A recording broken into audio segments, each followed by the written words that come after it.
విధానాలు ఏంటి, ఎటువంటి కరప్షన్ లేని వ్యక్తి, గిద్దలూరు అంటే ఒక బ్రాండ్గా తయారు చేశారు. కాబట్టి రాంబాబు గారి యొక్క విధానాలు, ఆయన యొక్క పిలుపు, ఆయన యొక్క మర్యాద ఇది ప్రజలు కోరుకుంటున్నారు.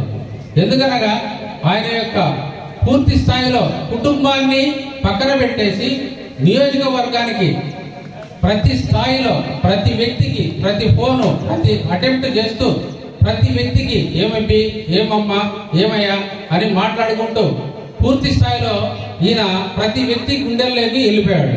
ఈ విధానం ఎందుకు చేస్తున్నాడంటే మరి తిరిగి జగన్మోహన్ రెడ్డి గారు ముఖ్యమంత్రి కావాలి, ఇక్కడ ఉండబడినటువంటి ఓటు ఏది కూడా పక్కకు పోకూడదు, ప్రతి ఓటు మన వైఎస్ఆర్సీపీ పార్టీ అయినటువంటి వైఎస్ఆర్సీపీ పార్టీకి వచ్చినట్లయితే మళ్ళీ తిరిగి జగన్మోహన్ రెడ్డి గారు ముఖ్యమంత్రి అవుతారన్న ఉద్దేశంతో ప్రతి అడుగు ప్రతిదీ ఎంతో విధి విధానాలతో ముందుకు